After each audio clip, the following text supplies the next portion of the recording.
Shalom, sugeng pepanggihan malih para sedherek ingkang kinasing ing dalem asmanipun Gusti Yesus Kristus wonten ing program pirembakan dawuh pangandikanipun Gusti Allah Sekolah Sabat piwucal ingkang kaping 6 nganti irah-irahan musuh saka ing jero. Mugi Gusti Allah tansah paring berkah lan paring pitulungan dumateng kita sami. Anggen kita nyinau lan anggen kita ngrenungaken sedaya dawuh pangandikanipun Gusti Allah menika. Sumangga saderengipun kita miwiti anggen kita ngrembak dawuh pangandikanipun Gusti Allah, sumangga sami ndedonga. Gusti Allah Rama ingkang wonten ing swarga, kawula ngaturaken panuwun krana kawula ing wekdal menika pepanggihan malih kalian sedaya pamirsa ingkang kinasih ing dalem asmanipun Gusti Yesus Kristus. Anggen kawula badhe nyinau sabda pangandika paduka menika, mugi paduka paring Roh Suci saengga kawula saged mangertosi, langkung-langkung kawula saged ngestokaken sedaya dawuh menika wonten ing pigesangan kawula. Mekaten Duh Gusti ingkang dados atur saha panyuwun kawula aturaken kanthi pitados ing dalem asmanipun Gusti Yesus Kristus. Amin.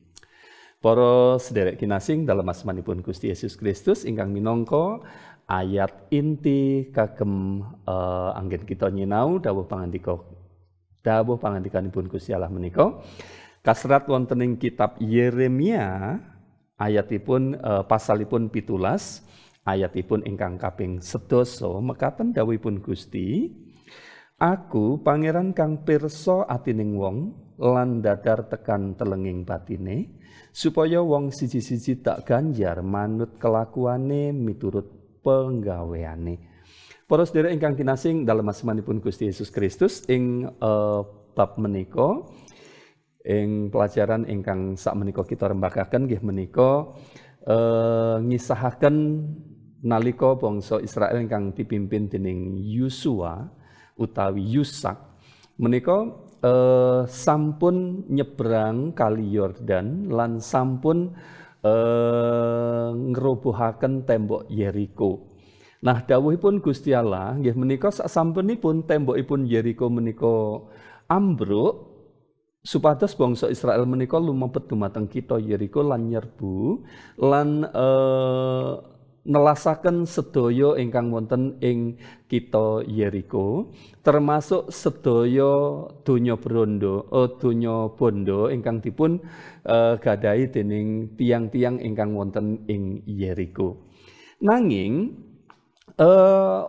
ing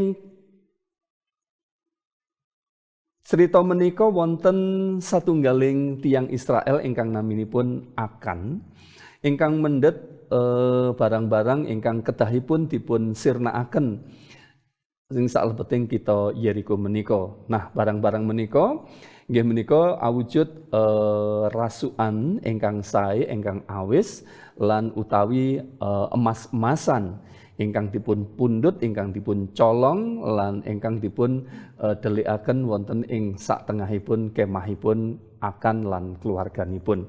Nah, peristiwa menika nyebabaken Gusti Allah menika nuli murka dumateng bangsa Israel. Gusti Allah nuli paring ganjaran hukuman dumateng tiang Israel inggih menika kekalahanipun ngadepi bangsa Ai. Nah, sejatosipun bangsa Ai menika bangsa ingkang kitanipun alit boten kathah pendudukipun. Lan nalika Yosua utawi Yusak menika ngutus utusan dumateng kutha Ai menika, utusan menika anggadhahi kesimpulan bilih boten usah sedaya pasukan Israel menika maju. Cukup namung sebagian kemawon krana kutha menika alit lan boten terlalu kiat.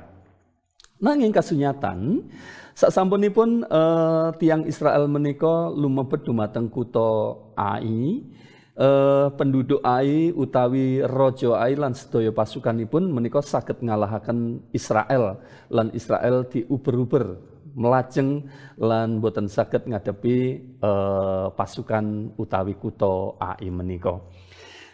Nah, Lajeng Yosua utawi Yusak menika ngoyakaken jubahipun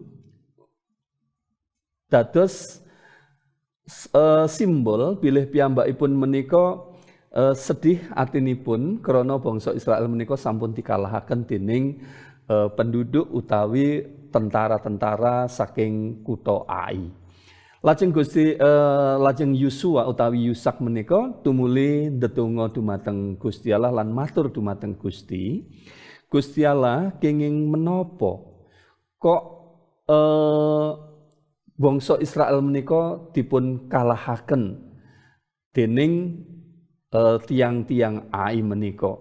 Kenging menapa kok panjenengan beto bangsa Israel menika nyebrang wonten ing Sungai Yordan lajeng dumugi ing papan panggenan menika lan mangke bangsa Israel menika badhe dipun punahaken dening bangsa-bangsa sanes. Kados pundi mengke bilih bangsa-bangsa menika menghina utawi ngelek-elekaken asmaning Gusti Allah menika. Menika ingkang dipun pikiraken dening Yosua utawi Yusak menika. Nah, Bapak Ibu ingkang kinasih dalam asmanipun Gusti Yesus Kristus, bab menika dosanipun ingkang sampun dipun tindakaken dening Akan menika kasunyatan boten saged dipun pandang remeh. Wonten ing Yosua pasal 7 ayatipun ingkang kaping 1 menika ingkang sampun dipun tindakaken dening Akan salah satunggiling tiang ing saking bangsa Israel. Gusti Allah wis ndhawuhi umat Israel yen apa wae sing ana ing kutha Yeriko kudu disirnakake. Ora ana barang siji wae sing oleh dijupuk. Nanging dawuhe mau ora diestokake, ana wong lanang jenenge Akan nerak larangan mau, temah Gusti Allah duka banget karo umat Israel kabeh. Akan kuwi anake Karmi, putune Zabdi, trai Zerah saka taler Yehuda. Nah, menika ingkang sampun dipun tindakaken dening Akan salah satunggaling tiyang Israel ingkang sampun boten ngestokaken dawuhipun Gusti Allah. Lajeng sasampunipun Yosua utawi Yusak menika ngandika dumateng Gusti Allah. Napa sebabipun kok bangsa Israel menika saged dipun kalahaken dening penduduk Ai? Lajeng Gusti Allah mangsuli dumateng Yosua. Wonten ing Yosua utawi Yusak 7 ayat ingkang kaping 11. Wong Israel wis gawe dosa. Rak wis padha tak dawuhi supaya ngestokake perjanjianku. Nanging padha diterak. Barang-barang sing mestine kudu disirnakake ana sing dijupuk, barang-barang ana sing dicolong lan didelikake ing antarane barang-barange dhewe lan etok-etok ora ngerti. Nah, menika ingkang dados penyebab kenging menapa kok bangsa Israel menika saged dipun kalahaken dening penduduk Ai.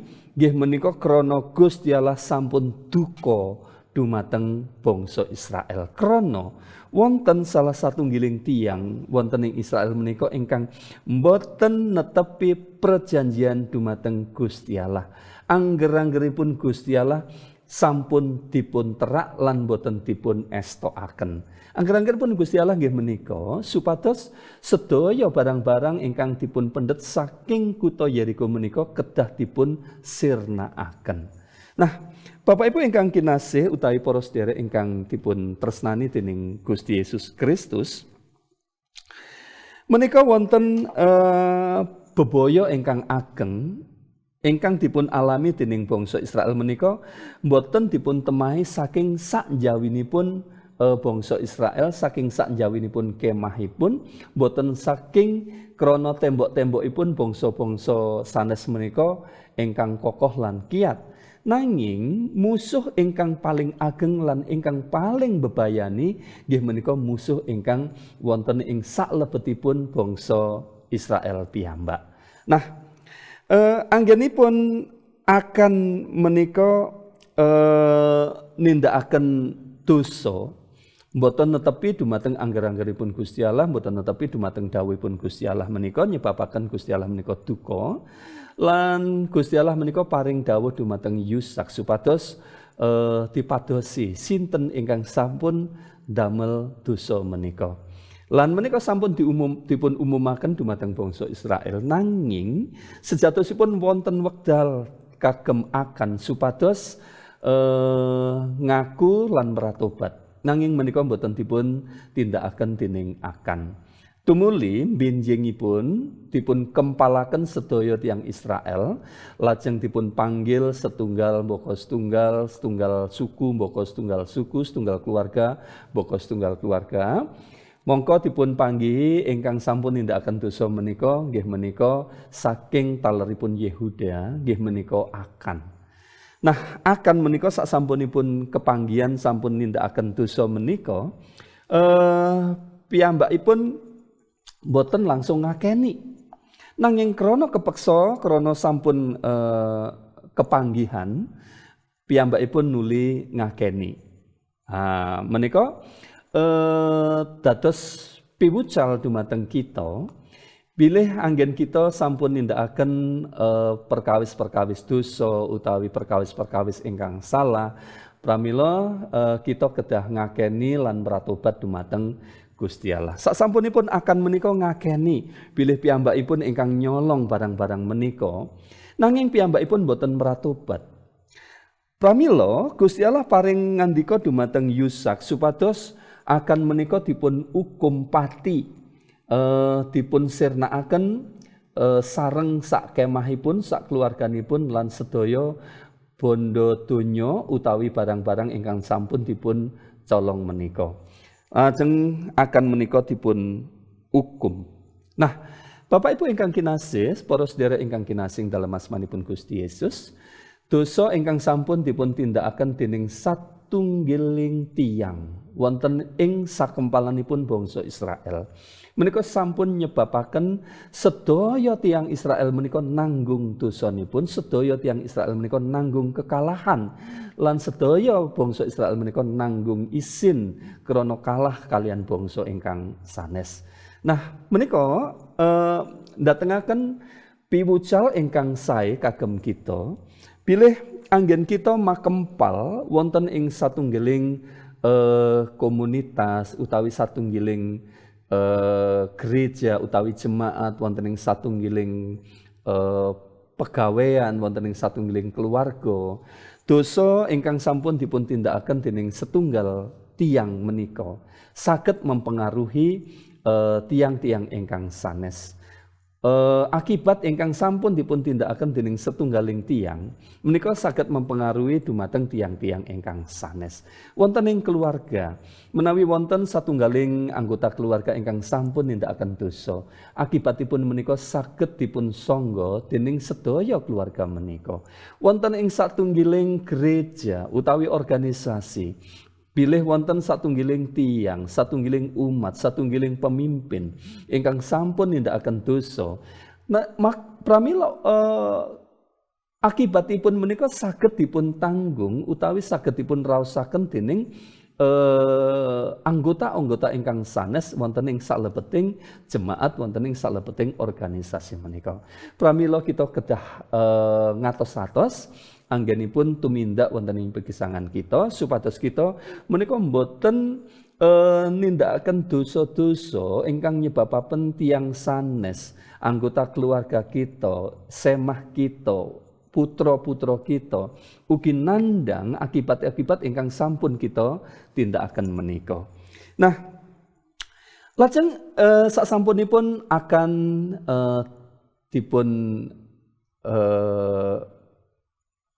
ketahui, dipun pirsani bilih piyambakipun ingkang nyolong lan sampun dipun paringi hukuman ingkang tegas, nggih menika dipun paring hukuman mati lan dipun sirnakaken. Pramila dukanipun Gusti Allah menika sampun mendho lan Gusti Allah paring berkah malih dumateng bangsa Israel anggenipun ngadepi bangsa Ai sak menika menang. Gusti Allah paring ngandika dumateng Yosua supados ngangkat pedangipun lan dipun arahaken dumateng kutha Ai. Anggenipun pedang Salaminipun pedang menika dipun angkat lan dipun arahaken dumateng kutha Ai menika, sedaya prajurit Israel utawi tiang-tiang Israel ingkang nyerbu dumateng bangsa Ai menika nemahi kemenangan. Nah, menika ngengetaken kita wonten ing peristiwa saderengipun anggenipun bangsa Israel menika ngadepi bangsa Amalek.